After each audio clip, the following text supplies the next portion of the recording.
पाकिस्तान ने एक बार फिर से अपनी परमाणु बम वाली धमकी निकाल दी है। इसी बीच प्रधानमंत्री मोदी ने इमरजेंसी बैठक की है सेना के मुखिया के साथ।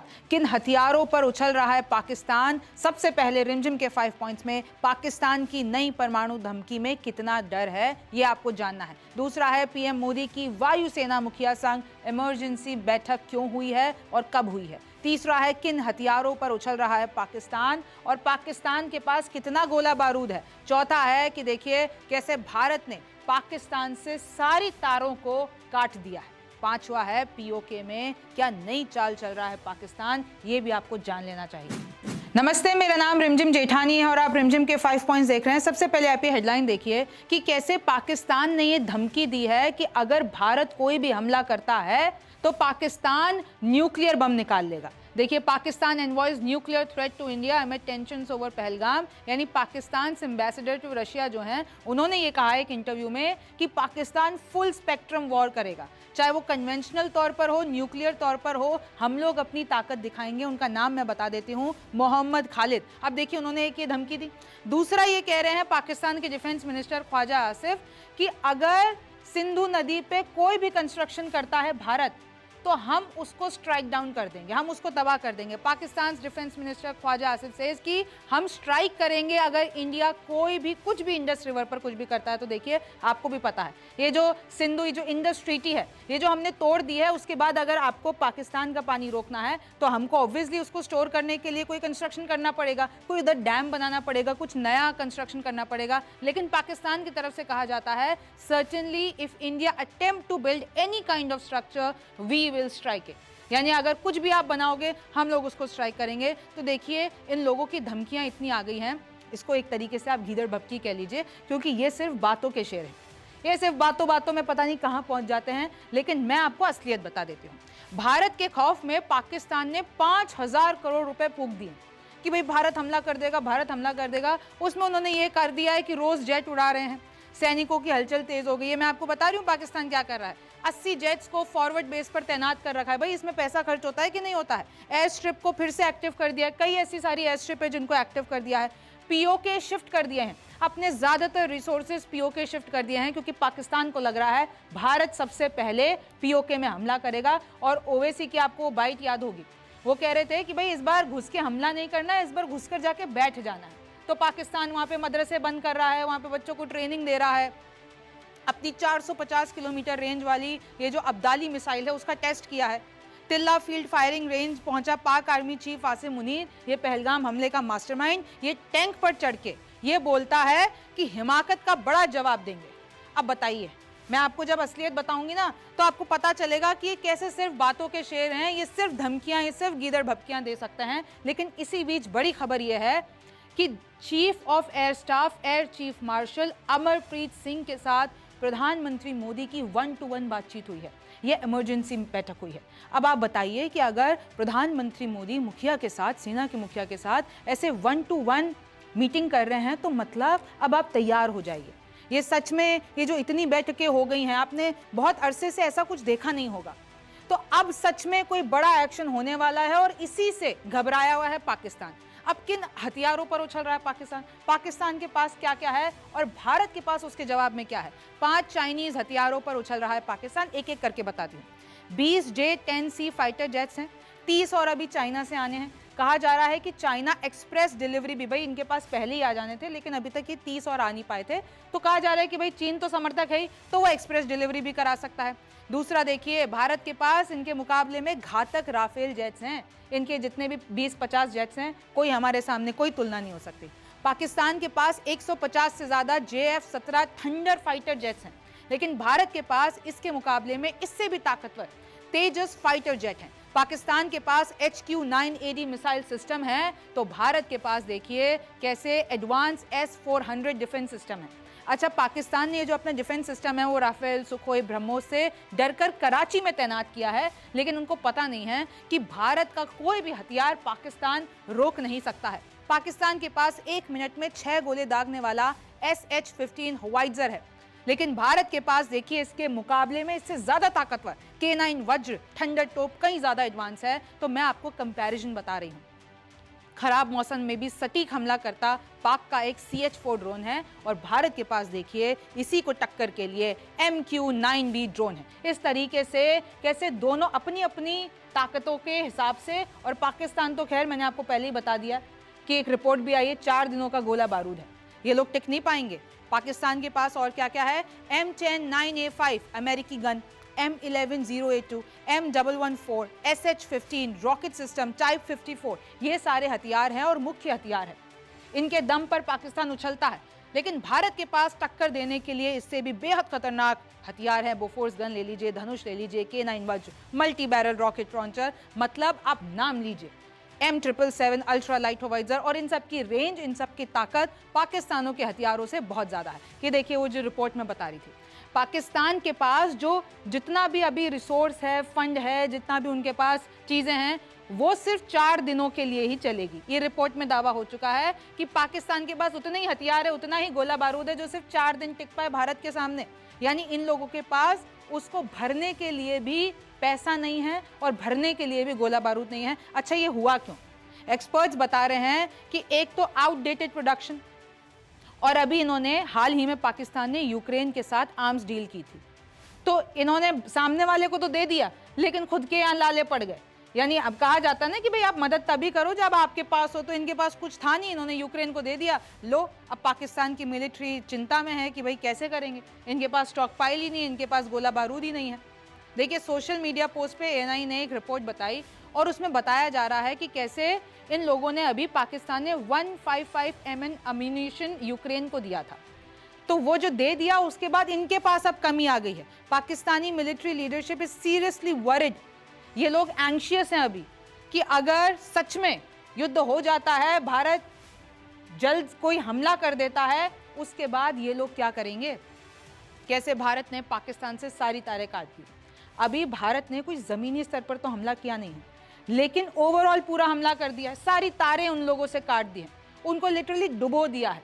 इकोनॉमिकली देख लीजिए, डिप्लोमेटिकली देख लीजिए, प्रत्यक्ष और अप्रत्यक्ष आयात पर रोक, लीगल और इलीगल। मैंने आपको पहले ही बताया था कि भाई जितना तो लीगल ट्रेड होता है इंडिया पाकिस्तान के बीच, उतना तो इलीगल हो जाता है।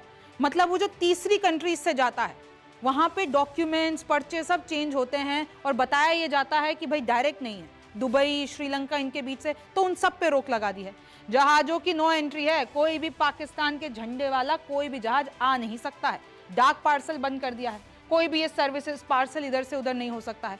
बड़े नेता और सेलिब्रिटीज़ के अकाउंट बैन कर दिए हैं, और बड़े नेता में चाहे उनके प्रधानमंत्री ले लीजिए, उनके मंत्री बिलावल भुट्टो ले लीजिए, उनके बड़े बड़े सेलिब्रिटीज़ का नाम ले लीजिए, वो मैंने आपको बता दिया है। तो देखिए पाकिस्तान ने कितनी सारी डिजिटल स्ट्राइक, वाटर स्ट्राइक भी कर दी है। मुझे खबर मिल रही है कि चिनाब नदी का पानी भी रोक दिया है। लेकिन भारत में भी देखिए कितने गद्दार बैठे हुए हैं। पुलिस ने अमृतसर से 2 जनों को पकड़ा है, पलक शेर मसीह और सूरज मसीह। ये लोग क्या कर रहे थे कि फोटोग्राफ्स भेज रहे थे पाकिस्तान को, आर्मी कैंटोनमेंट और आर्मी के पूरे विजुअल्स की, उनकी पूरी खुफिया जानकारी पाकिस्तानी इंटेलिजेंस ऑपरेटिव्स को भेज रहे थे। और देखिए इनको पकड़ा गया है अमृतसर से। और सोचिए अभी तो ये कुछ पकड़े गए हैं, न जाने कितने लोग ऐसा कर रहे होंगे। और अभी सिस्टम उनकी जांच करिए। आपको पता है जम्मू कश्मीर में क्या चल रहा है, घर घर जाके वहां की फोर्सेस पता लगा रही है कि भाई देश का गद्दार कौन बैठा हुआ है यहाँ पर। और देखिए इसी के पीछे ये भी मकसद था कि सारे पाकिस्तानियों को रवाना कर दिया उनके देश। अब एक और मामला देख लीजिए, आपको याद है ना वो मामला कि ये जो CRPF के जवान हैं मुनीर अहमद, जिनको अब अपनी सर्विसेज से निकाल दिया गया, इन्होंने एक पाकिस्तानी लड़की से शादी की थी और उसका खुलासा अभी हुआ था। इन लोगों ने वीज़ा इनका ख़त्म हो गया था लेकिन उसको एक्सटेंड करते गए। लेकिन CRPF से जब निकाला गया, भाई CRPF से ये कहा गया, सिस्टम की तरफ से ये कहा गया कि मुनीर अहमद ने पाकिस्तानी नेशनल से शादी की, लड़की से शादी की, लेकिन हमें नहीं बताया, हमको कुछ नहीं बताया। लेकिन अब खुद मुनीर अहमद सामने आ गए हैं और वो ये कह रहे हैं कि भाई मैंने तो सब बताया था। उन्होंने तो एक एक करके सब गिना दिया। 24 मई को शादी हुई, वीडियो कॉन्फ्रेंस से हुई, मेरी मामू की लड़की है, कज़न से शादी की वीडियो कॉन्फ्रेंस पे। फिर उसके बाद उसको यहाँ पर बुलाया। फिर ये बता रहे हैं मुनीर अहमद कि मैं CRPF में था, फिर मैंने परमिशन भी ली, फिर मैंने लेटर लिखा 31 दिसंबर 2022 को, वेडिंग कार्ड भेजा, वेन्यू बताया, सब जितने भी प्रॉपर चैनल के थ्रू मैंने फोटोग्राफ्स भेजे। फिर जब वो आई तो बताया, जब हम लोग रहने लगे साथ तो बताया। 28 फरवरी 2025 को उसका जो वीज़ा आया, फिर उसके बाद हमने वापस से उसके वीज़ा को लिटरली उसको एक्सटेंड करने के लिए बातचीत की। मेरा तो इंटरव्यू भी है FRRO जम्मू के साथ, मतलब। और फिर ये कह रहे हैं कि अचानक मैंने पूरे दस्तावेज हैं, मैंने डॉक्यूमेंट, मेरे पास प्रूफ है, मेरे पास तारीखें हैं कि मैं अपनी बीवी को यहाँ पे रख रहा था, लेकिन अचानक से मेरे पास ये सुबह ये पत्र आता है कि आपको हम CRPF से निकाल देते हैं। अब उन्होंने अपील की है प्रधानमंत्री मोदी और अमित शाह से कि मुझे न्याय चाहिए, मैं एक जवान हूं और मेरे साथ ऐसा क्यों हो रहा है। मैंने सारी डिटेल्स डिपार्टमेंट को दी थी। अब इनकी NI पे बाइट आ चुकी है, इन्होंने खुद ने कहा। अब इस पे और ज्यादा जांच का विषय है कि आगे क्या होगा। अब आप देख लीजिए POK में पाकिस्तान की नई चाल क्या है। भाई पाकिस्तान डरा हुआ तो है, वहां पर अब उसने बंकर सेटअप कर दिए हैं, मदरसे बंद कर दिए हैं, सायरेंस, वॉर सायरेंस लगा दिए हैं खैबर पख्तूनवा में। यानी जैसे ही वो लोग इस तरीके से तैयारी करते हैं कि भाई उनको लग रहा है कि भारत सबसे पहले POK में घुसेगा, तो वो वहां पर अपने बंकर्स तैयार कर रहे हैं, सायरेंस, इमरजेंसी, कि कुछ भी होता है तो वो लोग अपनी तैनाती, वो लोग अपनी सारी चीजें पुख्ता रखें। Pakistan is spooked fearing 2019 like strike, यानी आपको पता है ना 2019 में भारत ने इनको कैसे धूल चटा दी थी। पाक army clearing terror launch pads, वहां पे जितने भी टेरर लॉन्च पैड्स हैं उनको खाली किया जा रहा है कि भाई इनके ऊपर हमला ना हो जाए। अब देखिए एक और नया प्रोपेगेंडा, ये दावा किया जा रहा है कि पाकिस्तान आर्मी क्या कर सकती है, इंटरनेशनल मीडिया को भी बुला सकती है POK में, ताकि अगर वो इंटरनेशनल मीडिया रहेगी तो वहाँ की सारी खबरें पता चलती रहे और वो लोग भी रहें, ताकि भारत POK में हमला नहीं कर पाए और बड़ा हमला नहीं कर पाए। Usually international journalist are banned from entering Balochistan and POJK, यानी हमेशा वो जो बलूचिस्तान और ये जो एरिया है वहाँ पे रिपोर्ट नहीं करने दिया जा सकता। लेकिन हो सकता है कि पाकिस्तान अलाउ कर दे कि अगर ऐसी इंटरनेशनल विजिट होगी तो ऐसा प्रोपेगेंडा, ये जो ISPR का प्रोपेगेंडा है उनको आगे लेके जाना है। तो बहुत सी चालें चल रहा है इस वक्त पाकिस्तान। अच्छा एक और बात ये हुई, आपको पता है कि एक तो पाकिस्तान 9-10 दिनों से लगातार फायरिंग कर रहा है, वहाँ पर वायलेशन कर रहा है, फिर उसके जवाब में भारत भी उनको बहुत अच्छा जवाब दे रहा है। तो एक तो ये जो LOC वायलेशन हो रहा है, उसके बाद क्या हुआ आपको पता होगा कि हमारा एक BSF जवान, उसने गलती से बॉर्डर पार कर लिया था तो पाकिस्तानी रेंजर्स उसको उठा के लेके गए थे, PK सिंह को। लेकिन अब ऐसा ही हो गया इधर, भारत ने भी पाकिस्तानी रेंजर को, क्योंकि उसने बॉर्डर पार कर लिया था तो हमने भी उसको कब्जे में कर लिया है। रिपोर्ट आ गई है, Pakistani ranger has been apprehended by India's BSF, हमारी BSF ने उसको ले लिया है। और लिटरली पाकिस्तान ने अपने टीम में, ये सर्किल में पूरा एक मैसेज आता है कि एक इंडियन BSF यूनिट ने हमारे पाकिस्तानी रेंजर को किडनैप कर लिया है। ये देखिए तस्वीर आपको सामने दिख रही होगी, नाम मैं बता देती हूँ। भाई आपको पता है कि अभी तक भारत जो हमारा BSF जवान है उसको लेकर नहीं आ पाई है। वो बहुत सारी फ्लैग मीटिंग्स है जो कैंसिल हो गई, लेकिन अब दावा किया जा रहा है क्योंकि अब पाकिस्तानी रेंजर को हमने पकड़ लिया तो अब पाकिस्तान फ्लैग मीटिंग चाहता है। तो भाई एक हमारा जवान उधर है, उनका जवान हमारे पास है। हमारे जवान PK सिंह की गर्भवती बीवी है, वो गुहार लगा रही है कि भाई मेरे पति को वापस लेकर आओ। और ये जो पाकिस्तानी रेंजर हमने पकड़ लिया उसका नाम है पूर्णाम कुमार शाह, इसको हमने पकड़ लिया है।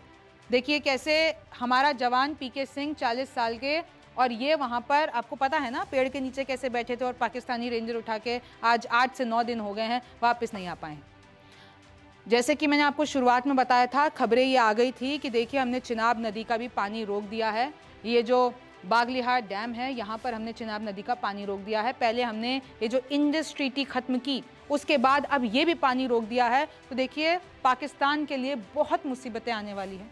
और लिटरली आपको पता है ना, अगर पाकिस्तान का पानी रुक जाएगा तो लिटरली बैकबोन है, ना उनकी खेती, ना उनका खाना, ना उनका पीना। और मीम्स तो आई एम श्योर आपने बहुत देखे ही होंगे कि कैसे पाकिस्तान थोड़े थोड़े पानी के लिए भारत को सोशल मीडिया पे गुहार लगा रहा है कि प्लीज़ भारत पानी खोल दो। एनीवे, अब देखिए एक अच्छी खबर यह है कि भारतीय आर्मी को रशियन ओरिजिन की IGLA-S की नई सप्लाई मिली है, shoulder fired air defence system. आप देख रहे हैं, यानी भारत के पास जो ताकत है, जो हमने शक्ति प्रदर्शन किया है, जो हमारे पास है, वो पूरी दुनिया में पता है कि पाकिस्तान ने अगर पंगा ले लिया तो वो नहीं टिक पाएगा। लेकिन ये जो टेंशन का माहौल बना हुआ है, ये जो रोज़ की धमकियां हैं, अब बस सबको इंतज़ार है उस बदले का कि वो बदला, वो पहलगाम हमले का बदला कब लिया जाएगा। आपको इसके बारे में क्या लगता है मुझे कमेंट सेक्शन पे ज़रूर बताइए। आप रिमझिम के 5 पॉइंट्स देख रहे थे। मेरा नाम रिमझिम जेठानी है, आपसे फिर मुलाकात होगी।